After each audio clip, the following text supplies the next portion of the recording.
তিৱা সাহিত্য পৰিষদৰ 2025-26 বৰ্ষৰ পুঁজিৰে ইটোৰ পিছত সিটো আধাৰশিলা স্থাপন। তিৱা সাহিত্য পৰিষদৰ উদ্যোগত আৰু বৰছিলা সমষ্টিৰ জনপ্ৰতিনিধিৰ তৎপৰতাত আজি অঞ্চলটোত কেইবাটাও গুৰুত্বপূৰ্ণ উন্নয়নমূলক কামৰ শুভাৰম্ভণি কৰা হয়।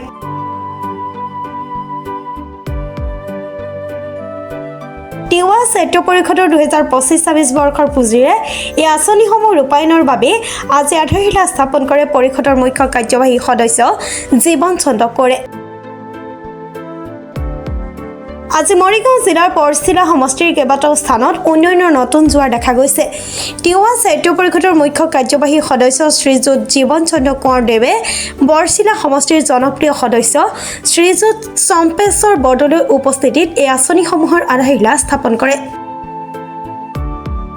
পঘালিত 5 লাখ টকাৰ ব্যয়েৰে এটি সুন্দৰ ৰংগমঞ্চৰ নিৰ্মাণ কাৰ্য আৰম্ভ কৰা হৈছে। বৰমণিপুৰ অঞ্চলটোৰ ৰাজ্যৰ বাবেও 5 লাখ টকা বাজেটেৰে এটি ৰংগমঞ্চৰ আধাৰশিলা স্থাপন কৰা হয়। 25-26 বৰ্ষৰ আবণ্টিত পুঁজিৰে আজি বৰছিলা সমষ্টিত আমি প্ৰায় 9-10টামান আধাৰশিলা স্থাপন কৰিছোঁ। আৰু সেই আধাৰশিলা স্থাপনৰ অনুষ্ঠানত তিৱা সাহিত্য পৰিষদৰ সন্মানীয় সদস্য চম্পেশ্বৰ বৰদলৈ ডাঙৰীয়া উপস্থিত আছে।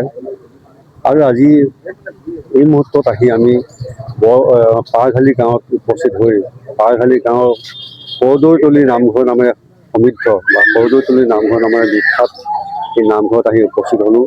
এই নামঘৰৰ সমীপতেই এটা ৰংগমঞ্চ প্ৰতিষ্ঠা হ'ব। ফাৰ্ষ্ট পেজত আমাৰ সন্মানীয় চম্পেশ্বৰ বৰদলৈ ডাঙৰীয়া 5 লাখ টকা আবণ্টন দিছে আৰু ছেকেণ্ড পেজত তেখেতে আকৌ পুনৰ ধৰিবৰ কাৰণে প্ৰয়াস কৰিছে। গতিকে আজি এই অনুষ্ঠান ভাগত উপস্থিত হৈ ৰাইজে যিখিনি সহায় আৰু সহযোগিতা আগবঢ়াইছে, মই আশা কৰিছোঁ অনাগত দিনতো তেখেতসকলৰ এই সহায় সহযোগিতা আমাৰ লগত থাকিব। কাৰণ আমাৰ আধাৰশিলা অনুষ্ঠান বুলি কোৱাৰ লগে আপোনালোকে সকলোৱে প্ৰত্যক্ষ কৰিছে। আধাৰশিলা যিদিনাখন কৰিম, আধাৰশিলা কৰাৰ পিছদিনাখনৰ আমাৰ কাম আৰম্ভ হয়। এই কাম আৰম্ভ হোৱাৰ পিছত যেতিয়া কাম সম্পূৰ্ণ হ'ব তেতিয়াহে ঠিকাদাৰে বিল কৰা যিটো ছিষ্টেম আছে সেইটো তিৱা সাহিত্য পৰিষদত অতীতৰ পৰা এতিয়ালৈকে চলি আছে, আমাৰ কাৰ্যকালৰ আগমুহূৰ্তৰ পৰা এতিয়ালৈকে।